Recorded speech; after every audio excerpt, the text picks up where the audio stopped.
Tambalan na!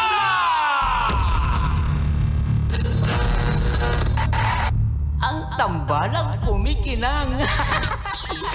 Nicole Ayala and Diego Bandido.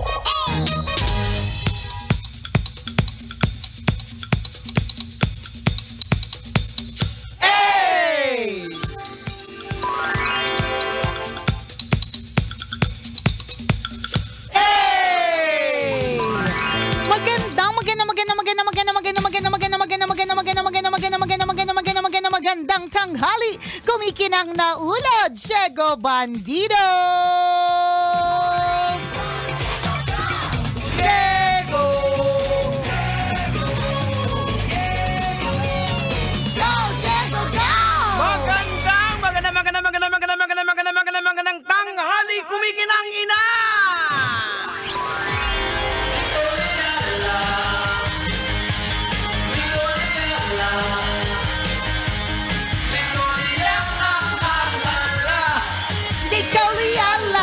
Shout out! It's a happy Lunes. Shout out po sa lahat ng mga naghahanap ng trabaho. Naranasan mo bang yung mag-apply o rekta ka na kasing radyo, so hindi ka na na hindi radyo, yung parang nag-try ka sa bangko, nag-try sa Ako talaga radyo talaga yung gustong-gusto ko talaga. Kaya nga 3 beses ako nag-apply. Oo nga, pero sa same radio station. Same radio station. Hindi nila ako tinanggap. Nag-apply pa rin ako. Nag-apply hanggang sa ngayon. Never say die! Yan talaga yung isa sa mga perfect example na kapag ka hindi ka nag-give up, eventually kapag ka oras mo na ibibigay din talaga sa'yo. Pero hindi rin ibig sabihin, nag-apply ako, bigla na lang ako mag-a-apply uli. Tinatanong ko yung sarili ko, kulang pa ako. Ayan. So nag-research ako, ano pa ba yung pwede kong idagdag. Para pagbalik mo, meron ka na namang showcase na bago. Correct. Meron may bagong tricks ka na naman. Totoo, kasi baka mamaya, yung pa din. Kaya ka nga siguro hindi kinuha the first time kasi kulang pa. Yan, diba? So dun sa mga naghahanap ng trabaho, shoutout po sa inyo. Wag lang po mag-give up. Alam ko po sa mundo ngayon, hindi masyadong madali ang paghahanap ng trabaho, kung ano yung suswak sa'yo. Pero tandaan mo, kung hindi ka tinanggap dyan, siguro kasi hindi ka meant talaga for that. Meron talagang ganun na ang answer talaga sa prayer ay no. Tsaka wag din tayo mamili kasi kung minsan namimili tayo ayon sa kung anong natapos mo, yun di yung gusto mong trabaho, may available naman dito. Na maganda rin naman ang ang income Madami pong nakapagtapos ng kurso nila na hindi yung kurso nila ang inaaral nila. Although hindi naman siya masyadong ideal. Mas maganda pa rin, syempre, yun naman talaga. Kaya lang, meron ding ganon. Pero hindi rin ibig sabihin abandonahin mo na yung pinag-aaralan mo. Hindi. Kasi sa ngayon, wala pang available. Eto muna. Kasi kailangan mo halimbawa, pag may bakante uli, that's the time na try mo mag-apply. Tama. Pwede naman yung ganun. Kasi minsan kakapiling hanggang tayo, di ba? Alam mo nga, ayaw ko lang dyan sa mga application every time. Kaya din siguro matagal bago ako nagpa-executive check-up. Ayaw ko talaga yung medical.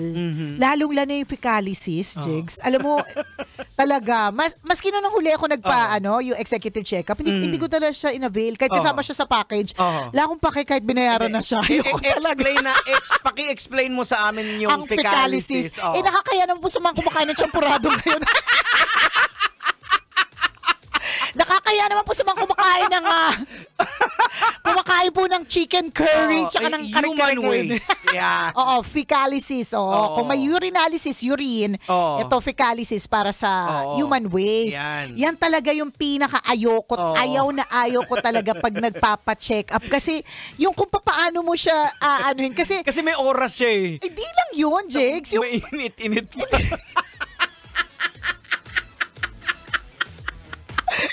Isasandukin mo. Diba? Kung paano mo siya gagawin, diba? Yun yung kahit na alam mo namang sarili mo siyang waste. So, dapat parang kaya mo naman to kasi sarili mo naman tong waste. Pero parang hindi mo lang talaga siya. Hindi mo talaga. Tsaka alam mo, ang na-stuck sa memory ko, yung, kasi, ewan ko kung para sa love yun o para sa ibang trabaho dati. Nung araw, dahil uso ang film, yung film, ang lagayan po ng mga poop, pasensya na po talaga sa mga kumakain ng tanghali. Sorry na po. Ang lagayan nun, yung mga lagayan ng film. So yung meron dong maliliit lang siya, 'di ba? At least hindi mo nakikita. Hindi mo nakikita, 'di ba? Unlike ngayon, Sadali lang. Kaya ito parang hindi ko na siya inulit kasi meron ako nakasabay. Ako yung sa ganon, di ba? Tapos kung paano ko yun sinalok, bahala na kayo mag-imagine. pero meron ako nakasabay, Chex. Alam mo kung saan yan nalagay? Sa bote ng mayonnaise. Ang dami. bumbu. Naka-twirl. It's a Sunday. Inano niya pa, nakakaloka pa sa kanya. Plastic naman niya, in fairness. Pero plastic labo. So, kitang-kita mo pa rin. Alam mo yan, parang ayoko, sabi ko, nako, never again. Ayoko na talaga, promise. Ayoko talaga tong gawin. Nakakaloka, nagdadasal na lang talaga ako na hindi ako ever magkaroon ng kahit anong klaseng sakit na related doon, na wala na akong choice kasi ayoko talaga siyang gawin. Pero ginagawa siya kasi importante po siya, ha? Napaka-importante po yan kasi unang-una sa lahat, dyan makikita kung gaano ka-healthy yung bacteria sa tiyan natin eh. Through Fecalysis. Fecalysis. Kasi actually, may mga napag-aralan ako na na merong ginawa silang fecal transplant. Okay. Ha? Transplant, parang halimbawa, ako obese ako. Tapos ikaw napaka-healthy mong tao because of yung sa fecal mo, sa human waste mo, yung human waste mo kinuha nilagay dito sa loob ng ko at yun nga, bumaba yung yung gumanda yung weight. It's because bacteria kasi yun eh.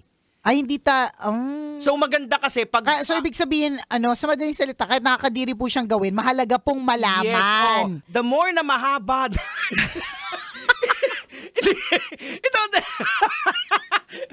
Pasintabi po sa mga kumain na suman ngayon. Ito naman, health naman ang pinag-usapan. The more na mahaba yung, yung waist mo, the better. Kaysa sa yung putol-putol.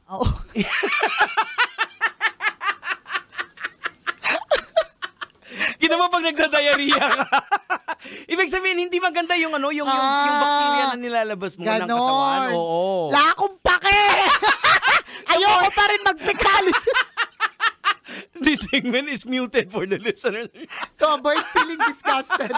Pero totoo yun mga kabisyo. Kaya kung mapapansin mo yung mga, lalo na yung mga indigenous people, di ba, yung mga human waste nila, talagang nagtutwirl. Haba kasi ibig sabihin maganda healthy. Yung healthy. Sa bagay kasi kung mga indigenous, hindi sila exposed sa mga preservatives. Tama, yung mga processed foods. Correct, wala sila mga processed foods na mga tinitira. Pero wala pa rin akong pake. Magdadasal ako na wala akong bakterya doon. Nakakaloka. Balik tayo dun sa sa paghahanap ng trabaho. Doon na lang tayo. Hindi kasi sabi ko, ang hitas ko sa paghahanap ng trabaho, yung pag-apply for a new job. Kaya nga siguro yun din yung isa sa mga dahilan kung bakit ayoko na lang din umalis sa company to. Kasi ayoko pagdaanan ulit yung nagdaanan kong medical. Nakakaloka, di ba? Okay. Pero it's part of it. So kung halimbawa, ikaw ay bagong graduate, total naman, it's March, yan. Madami nang gumagraduate kasi nag-a-adjust na tayo sa ating school calendar daw, ganyan, di ba? Ito po yung mga bagay na paghahandaan. Yan, yung medical. At natatandaan ko pa nga dati, ewan ko lang din kung totoo, na isa daw paraan para luminaw yung baga mo pag x-ray. Yung mga kapwa kong kapwa kong sunog baga. Meron silang pinaniniwalaan. Share mo nga sa amin yung paniniwalaan nyo. Bago ka daw mag-x-ray para daw malinaw yung baga mo, titira ka daw ng sterilized milk. Yung sabi. Basta ako ginawa ko para sure. Ayun, na-accept naman ako. Nakakaloka. So yung mga ganyan. Kasi sometimes, yan yung mga hindi natin ine-expect na part na meron palang medical examination. And these are important yung sa mata. 'Di ba? Buti nga ngayon Jegs parang makabago na yung paraan, digital na. Dati memorize ko na yung Snellen chart Yung ayun nasa gitna, DEFPOTC, DEFPOTEC yan para sa hindi mo na mabasa. Dahil memorize ko na DEFPOTEC, 'di ba? Ngayon high-tech na, binabali-baliktad na nila, 'di ba? Kaya na nilang i-blur, mga ganon, 'di ba? So mga pagdadaanan. So bukod po sa interview, ayan, bukod po sa examinations, assessment na magaganap, meron pong medical na magaganap. Mahalaga po 'yun na malaman ng company kasi syempre gusto nila malaman kung fit to work yung i-hire nila. 'Di ba? Lugi kasi sila Totoo, malulugi sila Lalong-lalo na halimbawa, yung company na 'yun wala, for example, wala silang insurance, wala silang medical benefits. So tapos may mangyari sa iyo sa habang nag-work, cargo kanila. So kailangan talaga yung medical. Yung high risk ka, so lugi yung lugi yung company, 'di ba? So important po talaga. Wow, yung ayaw mag-fecalysis, ang lakas.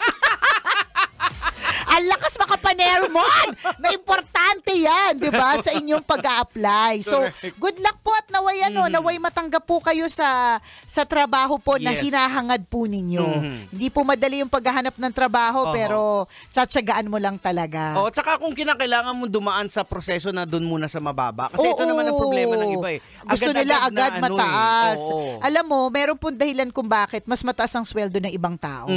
May kasama po yung may kasama po yung experience na tinatawag na hindi siya nakukuha kahit nag-aral ka pa sa pinakabonggacious na university.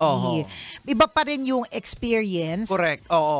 Through time sa trabaho versus yung bagong graduate ng pinakabonggacious na university. Syempre meron naman talagang edge. Yes. 'Di ba? Pero iba pa rin yung actual na nandoon na. So wag mong madaliin yung pag-akyat. Kasi dadating ka din dyan. Eventually yung head knowledge mo galing sa school, mag-iiba yan Kakalibrate mo yan doon sa totoong mundo kung ano talagang ginagalawan. Actually, hindi ko nga na-calibrate ever yung algebra sa mundo ng mass comm ngayon Sa mundo natin ngayon, parang never ko talaga nagamit yung yung Pythagorean theorem. Nakakaloka. 'Di ba? Pero yun ang tinuturo naman sa school disiplina. Totoo. 'Di ba? So dapat okay lang din sa iyo to start from bababa. And it's always nice na alam mo nagsimula ka dito, tapos slowly you inch your way up on top. Work your way up, ika. 'Di ba? So magandang kwento yan. Yun correct. Yung binubuo mo na dati nagsimula ako ng ganito. Tama, 'di ba? Ngayon ganito na ako. Tama, tulad mo rin ako noon, ganyan. Katulad nung isa nating meeting na sinabi ko kay Mara Tony, 'di ba? Sabi ko, alam mo ba Mara, 'di ba sabi mo sa meeting, sabi mo Diego, remember this day. So sabi ko din sa kanya, tandaan mo to, itong panahon na to na tinitira ka ng lahat dito sa stasyon kasi puro ka mali. Sabi ko kasi there was a time when I was starting here at Love Radio, yung nagte-train sa akin na DJ, ang sabi niya sa akin, kahit kailan hindi ako magkakaroon ng magandang laugh, requirement sa Love Radio yun na mag-develop ka ng laughter, at kahit kailan hindi ako magiging magaling na DJ. Yun yung sabi niya sa akin, 'di ba? So sabi ko nga kay Mara, dadating din yung panahon na ikakwento mo rin ito sa susunod na generation. Correct. Na minsan sa buhay ko, wala na silang ibang nakita kundi yung mga pagkakamali ko, 'di ba?